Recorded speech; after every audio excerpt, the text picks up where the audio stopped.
we'll move right into our next panel discussion, creating safe spaces for all sexual orientations. How does heteronormativity present itself in the workplace, and what are the shifts needed to make it a thing of the past? How do companies create equitable policies surrounding family leave and insurance? And if a space is safe, does everyone who's not heterosexual have to be out at work? So that's what we're going to be discussing in this panel. I'll pass it over to our very own Noelle Johnson, who will be moderating this talk, and I'll let you take the introductions from there. Thank you all. Thank you so much, Hunter, and welcome everyone. We're so excited to have this conversation today about creating safe spaces for all sexual orientations. We have an incredible group here. We have Allison Whitaker, Fritz Robinson, Drew Wiechkoske, and Vivian Ramos. I would love to hear from everyone. If you could please share a little bit about yourself and why this topic is so important to you.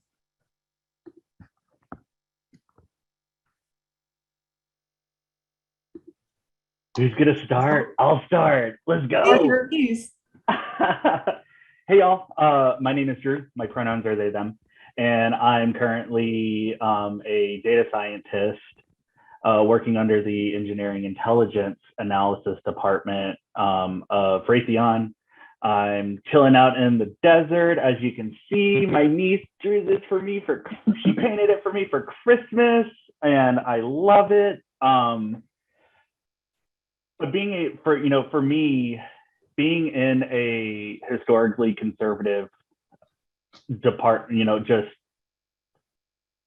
place in corporate America, it's super important for me to be able to feel safe and supported when I am going into work. I have worked in many a closed government lab, and sometimes negative and hateful things are said. So it's important for me to know that my friends and my family, they have my back if I am in an unsafe space.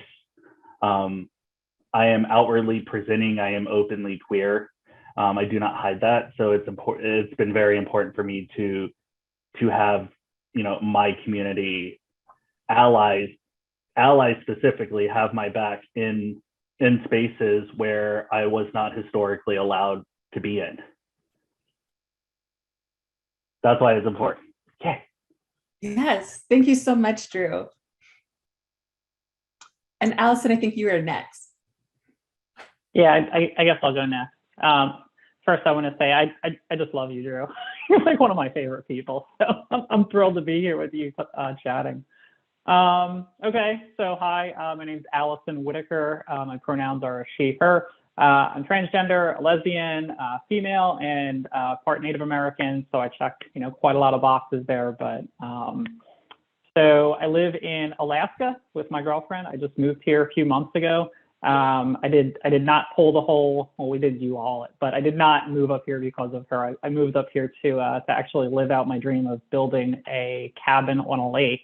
And I'm working on my pilot's license at the same time. So I've got a lot of things going on right now. I'm a senior manager of program management for Raytheon.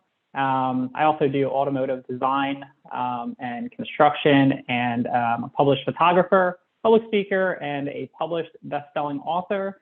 So there's my shameless plug. Go look up my book. It's on Amazon. So, I think the importance of this is, really to be able to be, yourself in all areas of life, in the workplace, in your personal life. We spend a third of our lives at work, right?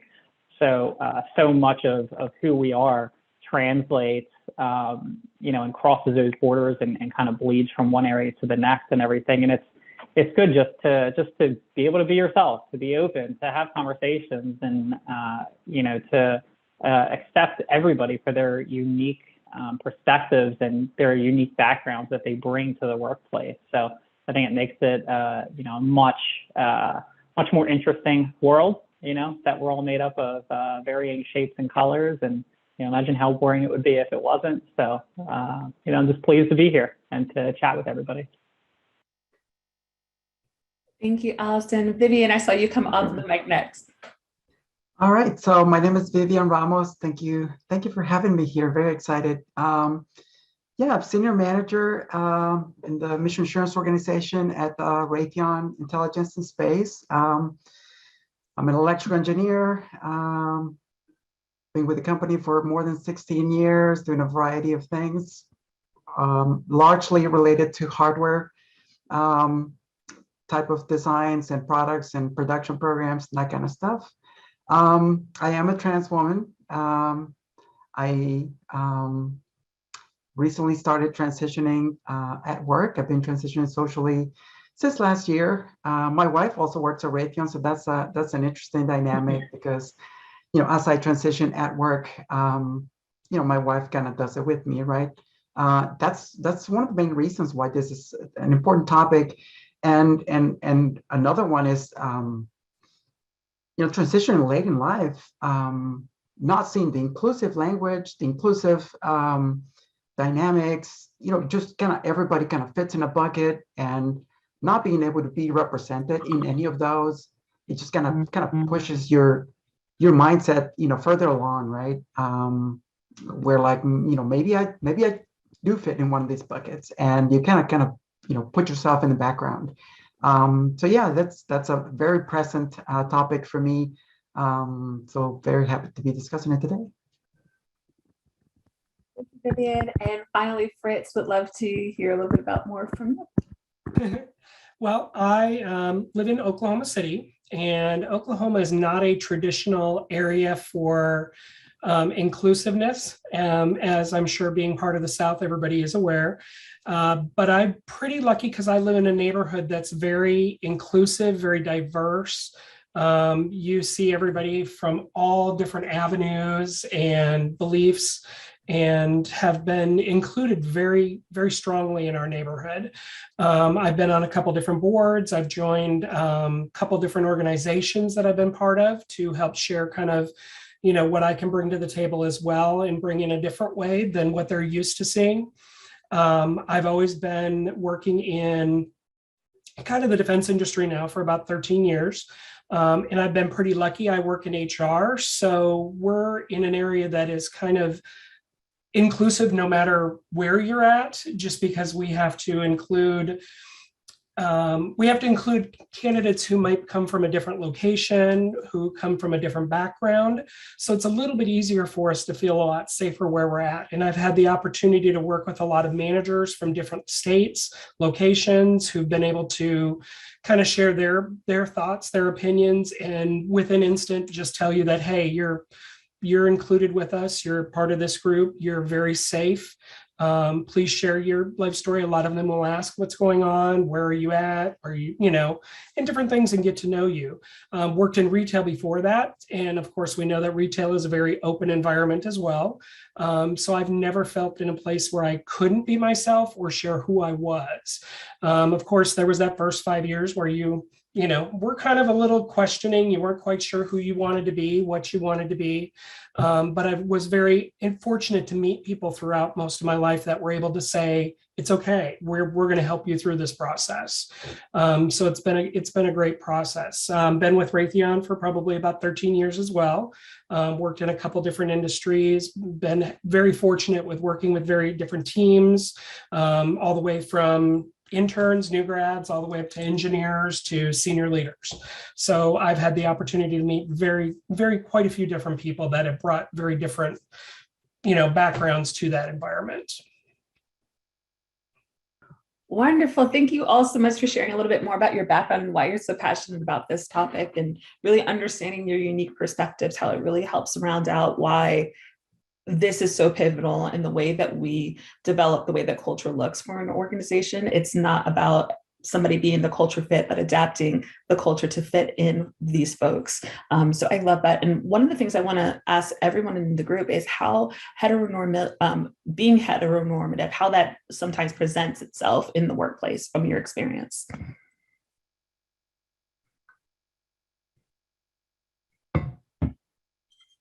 I mean, I saw this jump in. So I see nobody else is off mute.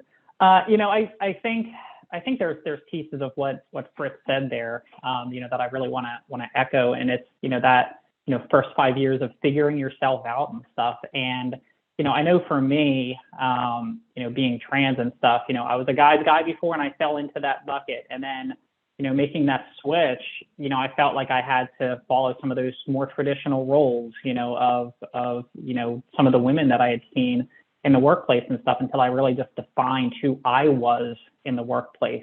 So I think that heteronormativity, is really the basis for where our society has really come from. I mean, it's the steamship that's been 99% of our world and stuff. So a lot of what we know is rooted in those traditional values, or a traditional sense of Mad Men, like that TV show of who men were and who women were and stuff. And I think things have gotten better, but there's still a conservative, somewhat of a conservativity, in the defense industry and stuff. But I think that it's come light years in the 6 years since I've transitioned and stuff to finally get to a point where I'm happy in saying I am trans. I mean, it doesn't really affect my daily life anymore or anything, but I can be trans and it not be a thing. And I think that's what the workplace has represented for me, is that heteronormativity. We're starting to push away from that as more people are coming out,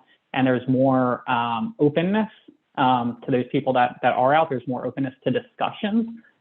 Say this is all normal. Everything is normal. I'm not, the black sheep of work. I'm not the black sheep of my family, kind of thing. So I think that there's so many areas that it crosses over between the workplace and your personal life, or family values, right? Because we can't talk about the workplace without talking about family values. So, all right, I won't keep rambling. I tend to ramble, so cut me off, okay? No, we love a rambler because we can pick up all kinds of stuff from that. So thank you so much, Allison, for those thoughts and what normal really means, right? We're really shifting what normal really is. So I love that. Drew, would love to hear your thoughts. Yeah, so I'm gonna flip the script a little bit and say, is the space safe for you to have a picture of your partner? When you go have water cooler talk, can you say my girlfriend and I, if you are femme presenting or if you are in a queer or lesbian relationship? How are people going to react? Is it just going to be cool, awesome, y'all went hiking, dope, that's so great? Or is it going to be, ooh, don't bring that into the workplace? Because we know, anybody who's worked in an office setting before, pre-COVID, knows that heteronormativity is prevalent in our society. Allison said it, Fritz said it, Vivian will probably say it sometime on this call. So, for me, it's how am I going to feel if I have a picture of my fiance on my desk? That's a serious question that I have to ask myself when I'm going into a closed area space where I'm working with 20 people in a room with no windows, no internet, no fun, where we just have to do work. And so far, me being so aggressively out has not posed a problem for me. And I feel very privileged that I'm able to operate the way that I am in the spaces that were never made for people like us. Absolutely. Sure. Seen this. That's a great. Go ahead. Sorry. I was gonna say, Drew, that's a great point. I don't have a picture of my wife on my desk. I have my wife walking around in the building. It's in everybody's faces. Everybody that basically knew us before I started transitioning. It's quite interesting how the heteronormative thought, kind of goes through people's minds, and you kind of start reading it as people are finding out that you're trans, right? Because what are the questions that people normally ask? People often ask but I thought you were married. You know, yes, I am.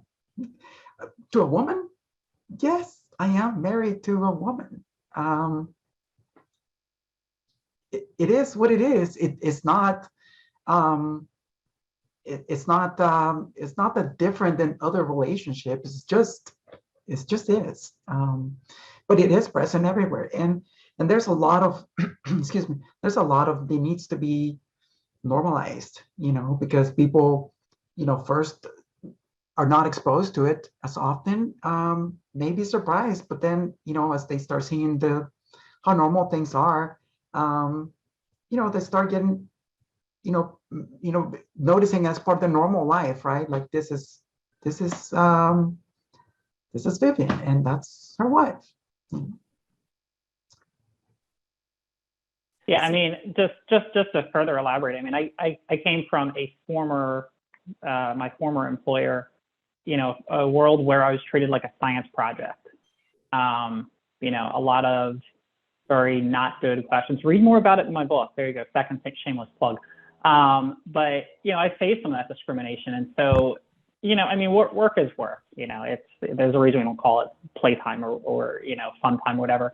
But you want to be able to like the place that you're at and stuff. And it's nice to see a shifting of the tides and an acceptance. I don't know if my boss was able to dial into this or not, but and I'm not just trying to help my review out here or anything, but she does say things like my partner, or she says about my book. She's like, look, I bought it. Hey, I'm just going to give props to Allison here. Like, I think that switching those conversations is so important in the workplace. It really just sets the stage when you have management that's supportive, that everybody on the team knows this is a place where inclusivity and belonging is paramount. It makes it a place that we feel valued and feel like we can come to work, even though there is still some of that, tradition that's rooted in heteronormativity. So kind of turn the speed just a little differently. I know for me, I've always had a picture of my husband on my desk. It's always been there, and everybody usually will ask about him. As they get to know me, even though they've never met him, I've been able to express in a way that when I see them walking down a hallway, if I'm in an office, which I used to travel to offices all the time and walk around, and one of the managers would ask, "How's your husband, Robert? How's your life in Oklahoma?" They remember little pieces that carry that conversation on, because in a way we felt totally comfortable with each other, that we were able to share conversations, and finding out that, hey, they're in the same, they've got a spouse that's a same-sex partner as well, or their kids are, have come out to them or are in different pieces, and they ask a lot of questions. So they're not afraid to share that information with you because they've gotten to know who you are, and they make you feel safe even in that environment. I think, like I said, working in kind of the recruiting and retail area, I've had a lot of great opportunity to feel safe. I've never really felt in a place that I didn't feel safe, no matter where I was. I've gone to offices with 10 people. I've been in offices with 2,000 where I didn't get to know. I've been to events with 2,000, 6,000, 15,000 people that weren't attending. And usually what I tried to do is I would try to create a persona that would make anybody who was walking by feel safe and come and talk with us. So it might have been Society of Women Engineers, National Society of Black Engineers. I might wear a rainbow lanyard, or I might wear a rainbow pin. And that's usually something that somebody would pick out of the crowd and come over and talk to me and ask me questions. They would say, tell me what it feels like to work there.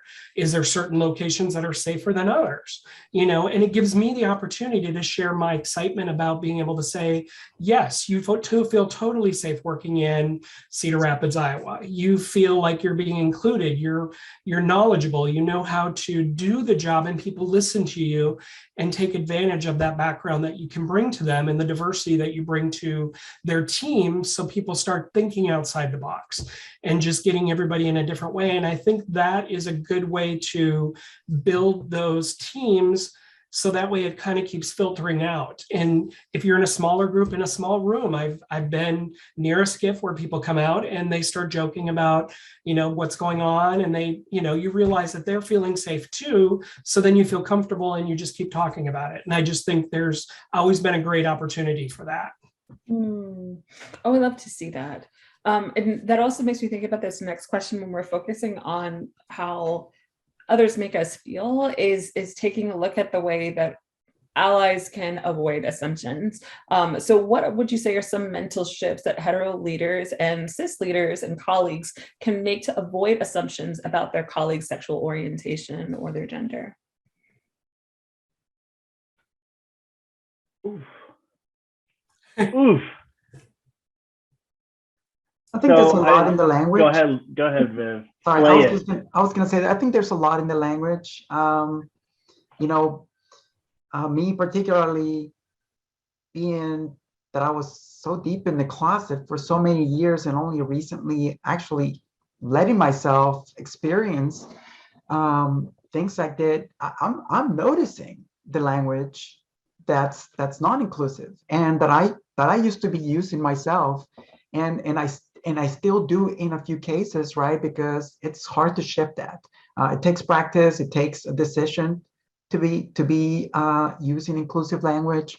I realize going back now, I've made assumptions of people, and I come to find out now that after joining, ERGs like the one I'm in, like, oh my God, these people are part of this ERG.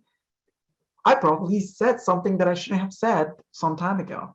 And it kind of makes it to where, like, if you're not using inclusive language sometimes, or generic in some cases, to where like you're leaving it on the other person to kind of needing to make a correction, right? And it's like the other person has to evaluate whether that it's a worth thing doing at the moment, right? Did you if somebody assumes something about you, and the conversation keeps going, do you correct it, or do you kind of let it go? Like it's just an unpleasant place to be in, if you are on the other side.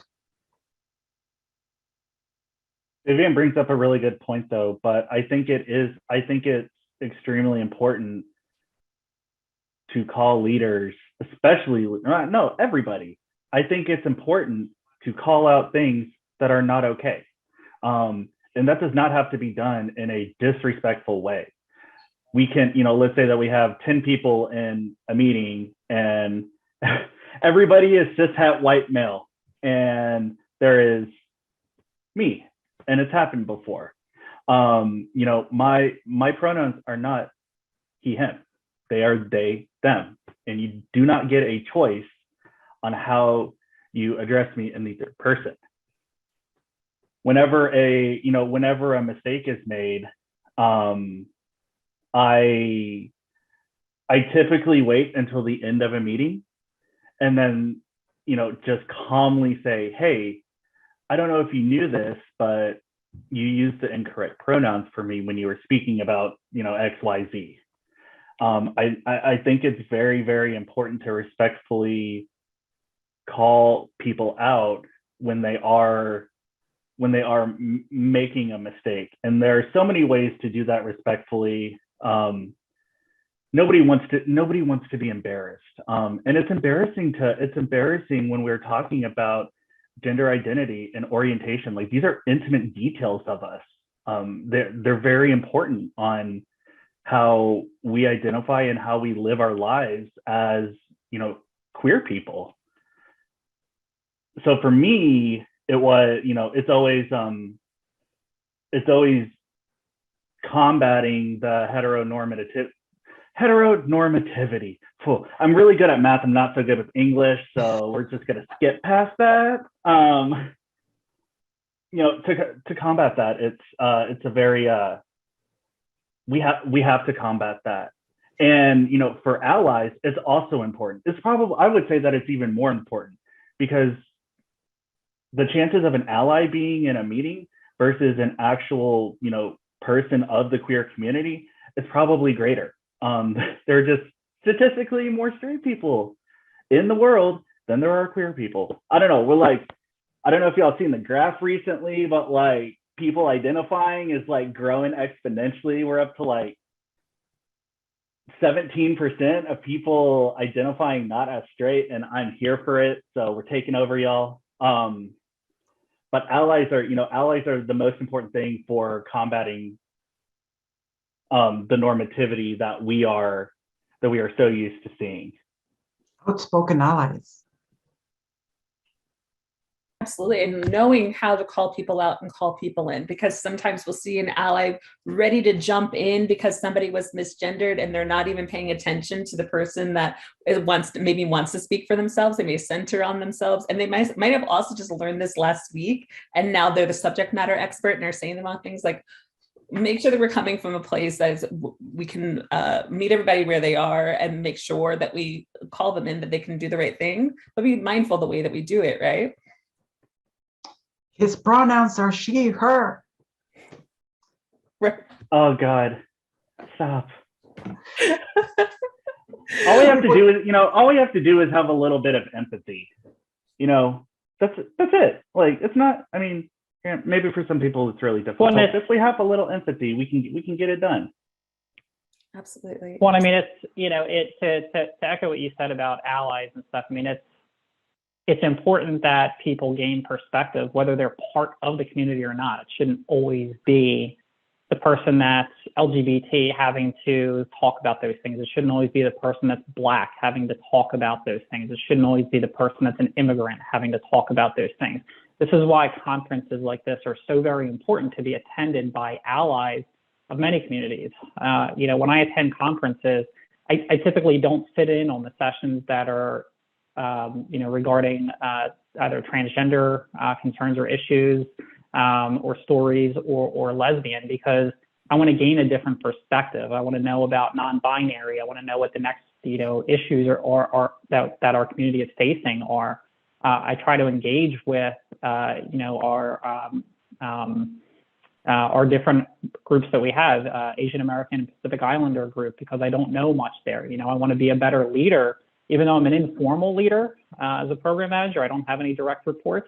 I still want to be able to communicate effectively and to be able to understand the issues and to make sure that I have an inclusive work environment for everybody, not just for the stuff that affects me. And I think that's really what is critical to being a good leader, again, informal or formal, is not just knowing, what's in your house, but being able to know, have a worldly view of that as well. Just very quick little intersection here. One of the executive sponsors of the Pride group at one of my prior companies, straight white male, but very heavily involved, attends the conferences, gained a great understanding and really engaged more with the community. And after years of this, his daughter actually felt comfortable coming out to him as lesbian. And he wrote a post on LinkedIn about how he was so much better prepared for those conversations because of his involvement as an ally, and now as a parent of a daughter who's LGBT, right? So, getting that perspective, it does come full circle, whether it be in the workplace or at home. It gives you that better perspective to be able to engage with your community. Your community is made up of people that don't look like you. And I think that's important to embrace. I agree. I think that's a very good point. What about company policy? Absolutely. That was a question that just came in from Jose. So what would be good recommendations for employer trying to make a safe environment for the LGBTQ plus community? And would this be something that's considered complex or something that's simple? So I have my own thoughts, but I would love to give it all to you. What can employers do to make their environment more safe?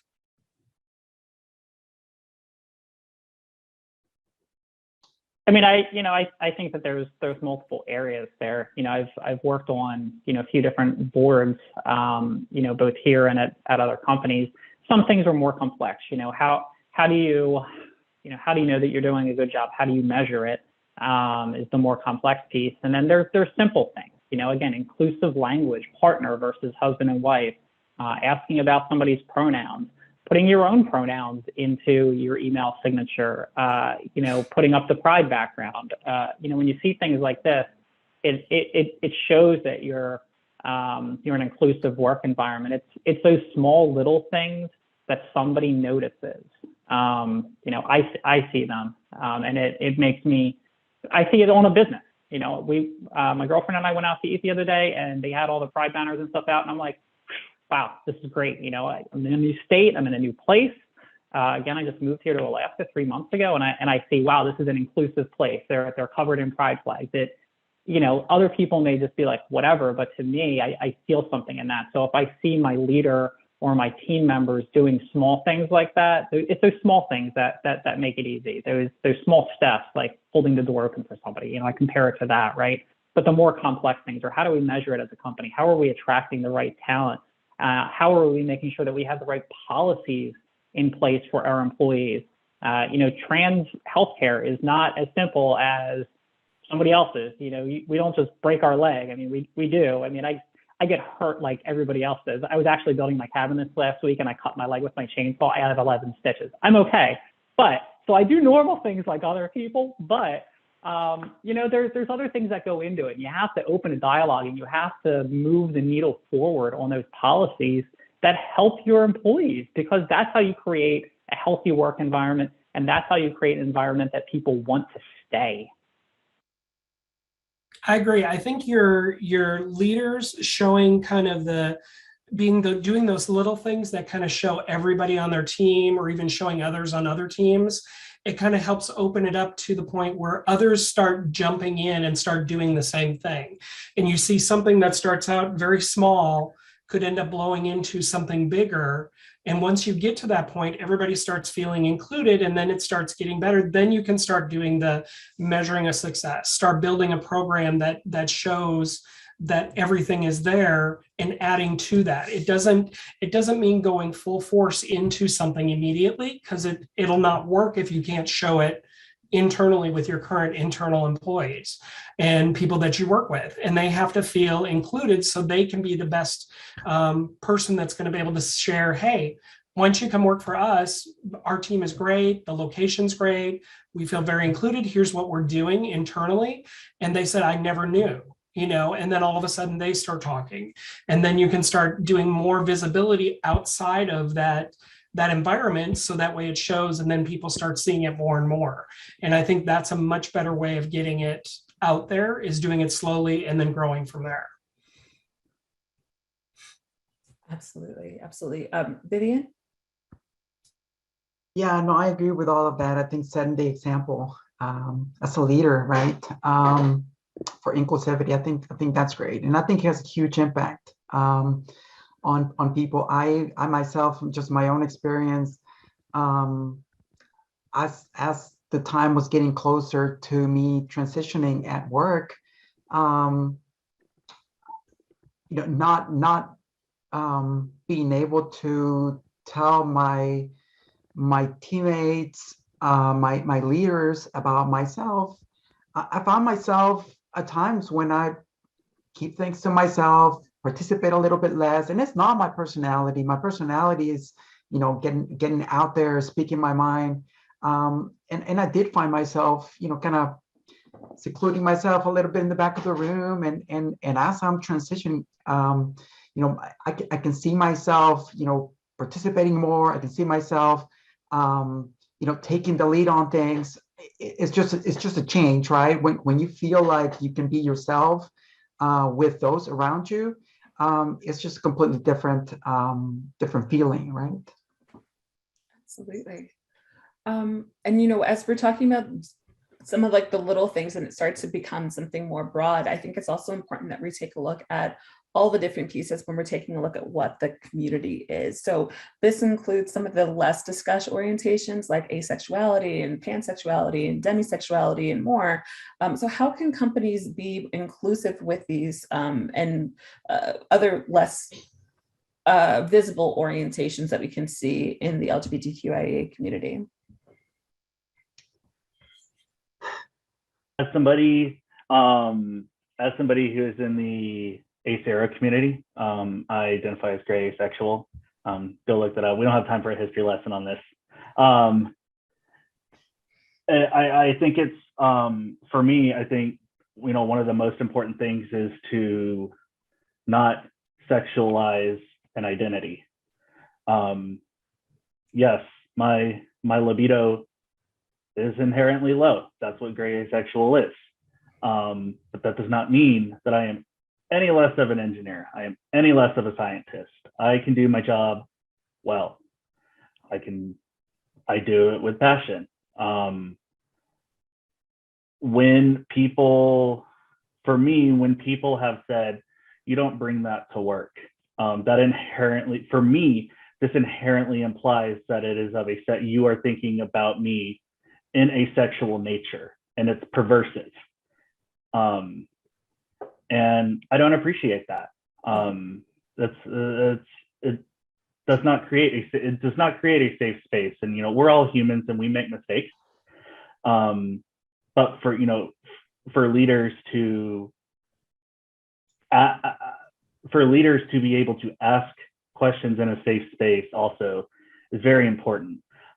Fritz brought up something really, really dope a couple of minutes ago, where he was saying, sometimes he just walks through the halls and, somebody's like, hey, how's your husband?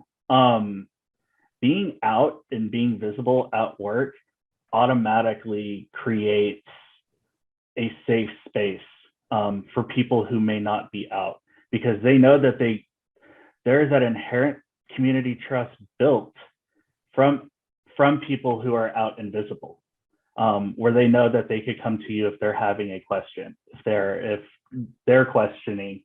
And I've seen this, really be a powerful upward trend when we are talking about different sexualities, identities that are not necessarily, identities that fall under the Q umbrella, that aren't LGBT. And, being able to be out and provide that safe space to ask questions, I really think is, probably one of the most important things that somebody can do. I want to ask Jose if they have Slack or Teams. Something that we have kind of implemented on on our side was, I went and just created an LGBTQIA Teams group. And it's kind of exploded over the last couple of months. And it was just a place for queer people and allies to come and just chat, have a coffee talk, say, I'm struggling with something, doing whatever. That was a super, super easy thing to implement. And people are just inviting each other all over the place now. People are like, yo, did you hear this chat? Did you hear about this Teams group? Like, there are people talking about some dope stuff. That's a really easy thing that you can do, by yourself. You don't necessarily need somebody's permission to go and add a group. Maybe you do. We work with the Department of Defense, so we have a ton of things that we have to try and get approval on. But this is something that we were able to do, that started bringing community together. People that I had no idea were allies look, they're allies. Absolutely. Well, and just to jump on that really quick, we are a company of like 100,000 people. So if we go by the general statistics, 17%, that is 17,000 employees. I did my math right there, right?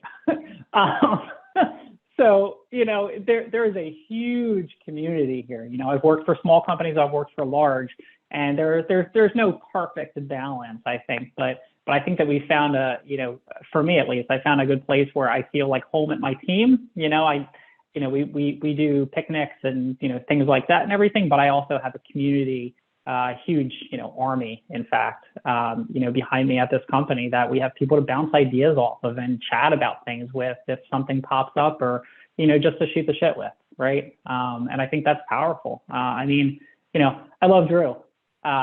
We've never met, But anytime we just get to interact and chat online, it just leaves me feeling, happy and excited. And, I can't wait to actually meet you in person.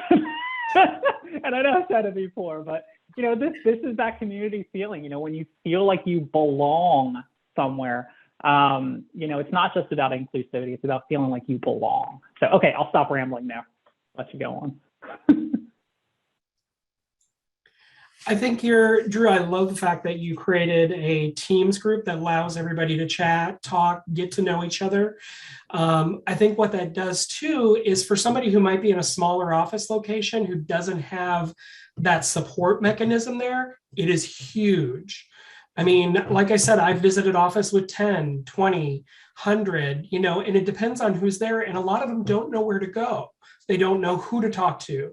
Who do I, bring this comment up? And that's the type of group that if somebody's traveling to a different location or going somewhere different, they remember so-and-so at, say, a Pittsburgh office or somebody who's at a Dayton, Ohio office that they know they can reach out to and just say, hey, I'm going to be in that office for a couple days. Would love to just have coffee with you, meet face-to-face, chat. It gives them a chance to start connecting with others. And surprisingly, you end up finding out there is even more people that you don't even know that are out there that are great people, either allies or somebody that you can, do things with that'll say, hey, let's, we're going to take you to dinner. There's about 6 or 7 of us that want to go to dinner and take you there. I mean, it just helps you feel more included even when you're by yourself. Because I think you forget as you travel, you do things so much by yourself, you don't think to be included in those groups and who to reach out to. And I think those are great groups because they're similar. You can have a safe conversation and whatever you talk about, it stays there. It's not going to be somebody who changes the subject if it's something you're bringing up that's uncomfortable for them. They try to create that safe space for you. We also have some lunchtime Zoom meetings. I could come and go, kind of come visit, and people are just there and just talking. It's not all the time. It's like once a month, but if people have opportunities, they just log in, turn the camera on, see other people that look similar to them and have similar backgrounds and similar interests, and just have a virtual lunch. That's been really helpful for me, actually.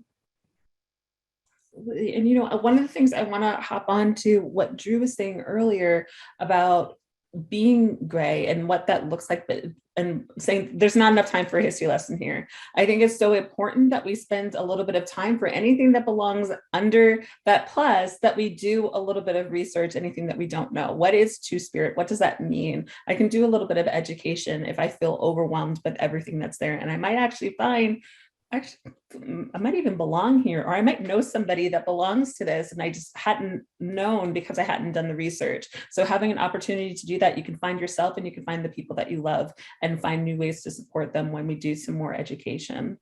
But with thinking about folks who are out, and Fritz had talked about this quite a bit, and I like what Drew had co-signed onto it, is those little steps and what it means to everybody to see somebody who's out at work. My question to you all is, does having a safe space mean that everyone who's not hetero and who's not cis has to be out at work? Just no, full stop. Like you get your own journey. You do not, nobody gets to dictate how or when or if you ever come out or choose to be visible in any way. That is not anybody's place to do that. Full stop. And not everybody chooses to be visible, right? I mean, it's a choice that some people make. Not everybody does it. And it's something to be respected too, right? Yeah, and I mean, I think that's a good thing to note. I mean, I work with, my direct team that I work with is, maybe 50 people, right? But I interact with thousands, from others within the same industry to people within government. And I don't walk around saying, hey, everybody, I'm trans, I'm gay. I don't have my hands up like that. I can choose to hide those things. I mean, I wear a lot of privilege. There's a word that we haven't said yet during this. I wear a lot of privilege with me that I don't look trans. I don't look, what does trans even look like, right? I don't look gay necessarily. I don't look Native American. All you can tell about me is, female, right? At first glance and stuff. So there's a lot of privilege in that. There's a lot of privilege in being white. People have their unconscious biases. They have their unassumed or assumed realities of who a person is, when you're walking down the street and stuff. And so you can choose to be visible or not visible in many spaces and stuff. And there is a privilege to that, and just being able to be yourself. If you're at a company that you feel valued at, and you don't have to, you can choose whether to, hide or not hide, be visible, not visible. But, at the end of the day, it's just about feeling comfortable in your own skin to go out there and get your job done. I've said before, all I want is the ability to have life, liberty, and the pursuit of happiness. Just stay out of my lane and let me do my thing and stuff, but create an environment that I can do that in. And that's the important thing right there. But if I was more visible too, create that same space for me, regardless of whether the privilege is there or not. Absolutely. Exactly. I think you end up, if you're already there and you're already creating who you are as a person and it's out there, others will start kind of linking into that. I know that there's, over the last probably 10 years, I've had 3, 4, maybe 5 that have reached out and said, hey, next time you're in town, or if you have a moment, can we talk? They feel safe with you, and they feel and understand who you are as a person, and want to help understand the thoughts that they're going through. What is it that they can do? Who can they reach out to in their location? And I can say, hey, I could name 3 people right now that could at least try to help you with your journey if that's what you're looking for. Kind of being there for them and being supportive and helping them with that, and giving them that decision to either not or reach out or do however they want to do it. That's what we're here for. And I think being in a place where we can be out and we feel safe and everybody knows who we are, more and more people will look to us as a resource to help them through that.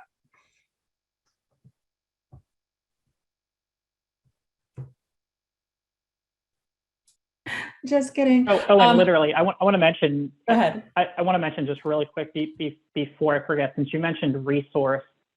This is another good thing about these conferences is to make those connections. It's not just about networking your career, but it's about networking for what other businesses are doing best practice wise, so that you can implement those things or work together. We have to serve as resources for each other. Whether it be just the LGBTQ plus community, LGBTQIA plus communities. That's where I'm trying to change my lingo to, and try to correct myself as well. So make sure you're doing that. Or it be in the Black community or the immigrant community, there's a lot of intersectionality that exists. Look for resources among other business partners that you can, leech onto some of those best practices, work together. This is all of us. It is not Raytheon versus Lockheed versus Northrop Grumman, Bank of America versus Wells Fargo, Boeing versus Airbus. We're all together in this. We're all part of the human race, and we need to be locked in arms to make this a better world for everybody. Hear, hear. One of the things that came up for me while you were talking is, and actually it's come up a few times as folks were sharing, when we come into a new environment and they say that they're a very inclusive place to work, I don't know that when I show up into a place if they're going to discriminate against me. It doesn't really matter what's on their website. I'm going to take some baby steps if I've faced any microaggressions in the past. What would you say are some baby steps that people can take to see if the space is safe enough or not? I'm going to go ahead and jump in and say, I think, and Vivian brought it up, as being able to, I think it was Vivian that mentioned it, about being in a restaurant and looking around and seeing that, oh, there's a flag. Okay, I'm feeling a little bit more inclusive. I think in our arena, we're always looking for that safe space. And if we feel safe, all of a sudden we're very relaxed. And people get to see us in a different way. We laugh, we joke, we reach and talk out to people, we talk to people, we get to know them a little bit better when we know that we're in a safe space. And it's looking for just the little things, not necessarily looking for, a massive rainbow flag on the outside of a building, but it might be something internally, because each area might have something different that's going to tell you if it's a safe space. And you can, talk with them or at least carry on a conversation. You don't have to tell them right away, but understanding who they are, get to know them, and making that break that says, okay, we can be a little bit more personal now. And we can kind of share things about ourselves that make them feel comfortable. And the conversation totally changes. And everybody feels more relaxed and different things, but you're looking for just the little things that are in there that are there, and being able to know that, okay, I can feel safe, I can talk a little more, and I can mention things about my personal life and feel safe about saying it. And also I was going to add, and this is the one thing that I love. I'm sorry, go ahead, Vivian. I was going to say, if your company has an employee resource group, I think we've sort of talked about this a little bit around the subject. If your company has an employee resource group that's pertaining to, the LGBTQIA plus community, Pride, anything like that, kind of join in and kind of test the waters there. It's supposed to be, there's employee resource groups are open to anybody. So it doesn't mean you're not going to find others that are different than you, but you might find more people that are similar to you. It might be smaller places where you can actually start finding that networking of people that you can trust, that you can kind of be yourself with. Yeah, and I mean, I'll say this too.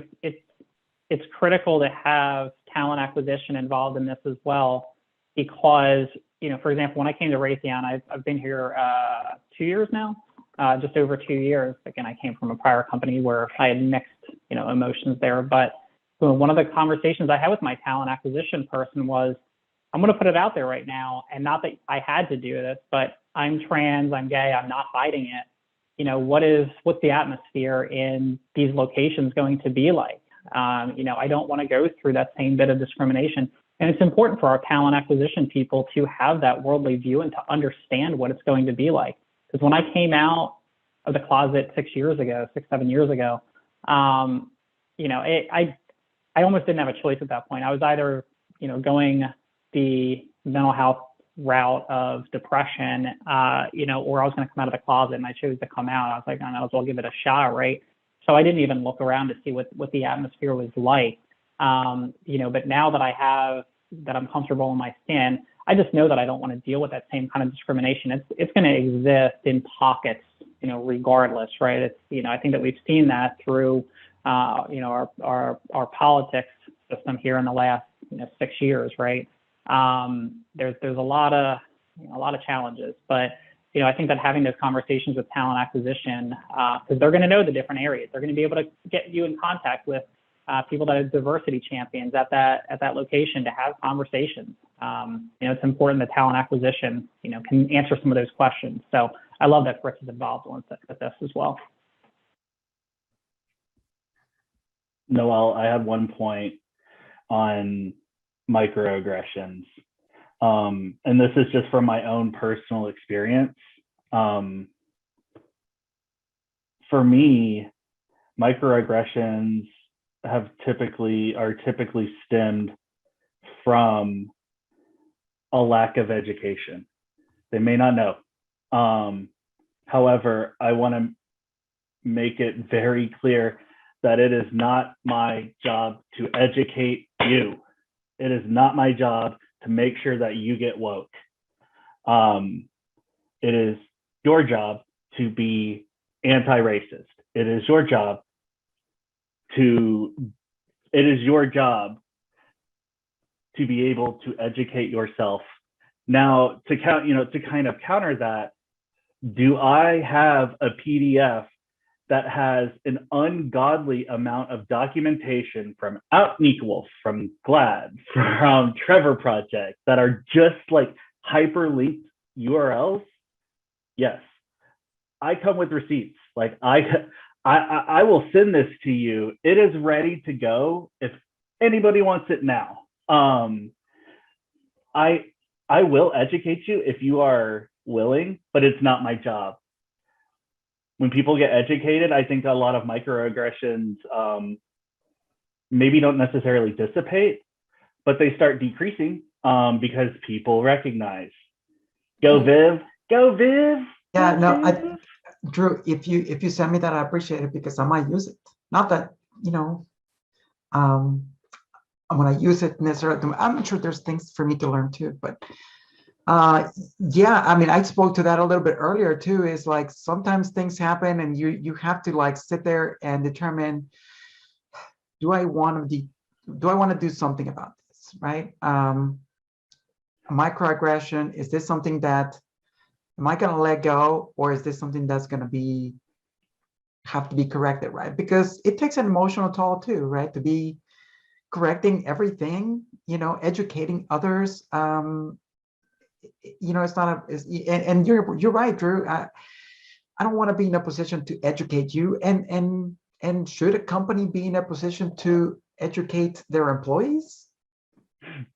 I mean, I think it's an interesting question, right? I don't know that we're not at school, right? We're not taking, the sex ed type of class. But at the same time, I do think that companies can do,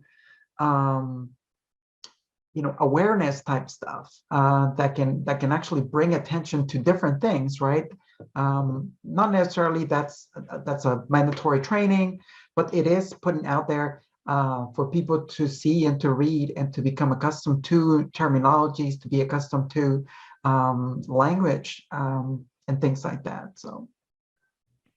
Absolutely. One thing that I would just like to add on to anyone who's had that question is to find your ally that you can throw those things over to. So I know that if I'm managing something that is racist, somebody says something racist to me, what ally I can send them over to, or if I'm dealing with homophobia, who I can send that over to. So I can say, I'm not actually dealing with this conversation. Go ahead and talk to so-and-so, because I know that person will, they'll read them or they will educate them. It's up to them, but I don't have the bandwidth.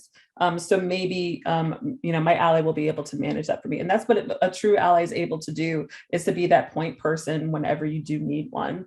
And I know that we're actually getting short on time here. Everyone, if you could please share into the chat how people can stay connected with you. We'll make sure that our Powderfly folks will see that the whole group is able to view it.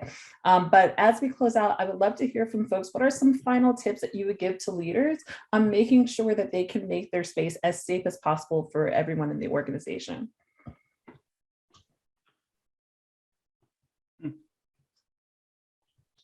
I'm gonna let somebody else chat. I didn't hear the question, so I was typing in the chat my contact info. Of course. So final tips for leaders on how to make people of all orientations feel safe at work. So last final tips. Leaders have staff meetings regularly. I think that there's a number of topics that are discussed regularly. We talk about safety, we talk about review cycles, we talk about many other things. We should be able to talk about inclusion, using inclusive language. I think there's opportunities to do that in those forums. It doesn't have to be a lesson, but it has to be just here, this is what we are intended to. Not everybody may agree, but this is the current plan and we're going to move forward with it.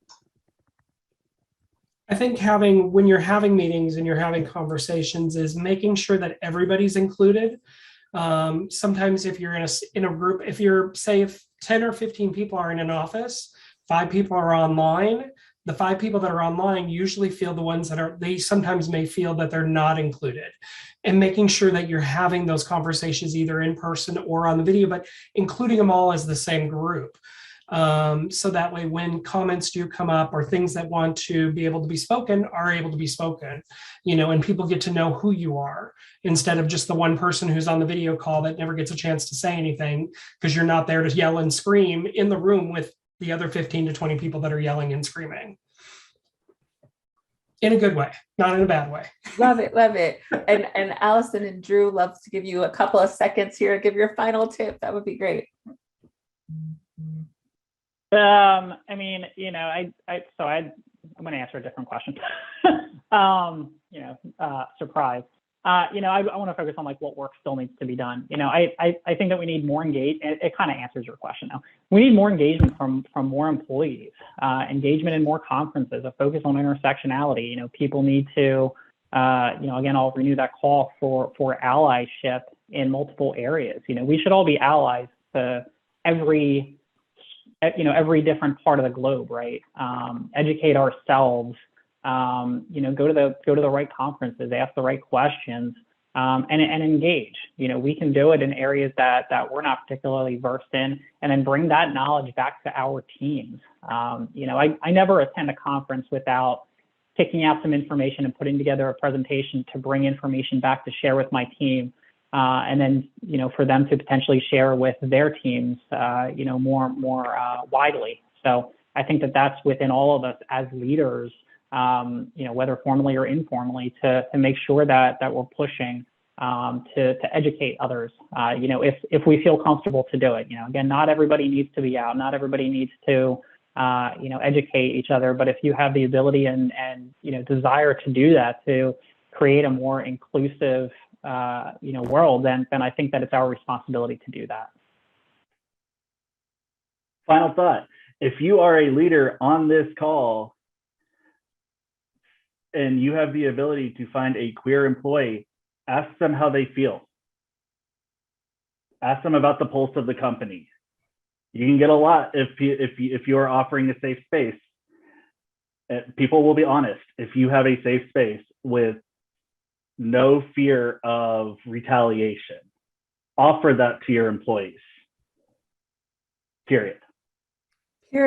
I love that. And that's a perfect place to leave off. Thank you all so much for your thoughts coming up, being so transparent.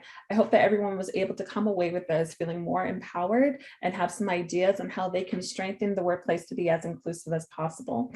And happy to pass this over as we continue this incredible conversation. Thank you all so much for my incredible panel. Appreciate you. Thank you. Thanks, y'all. Thank you.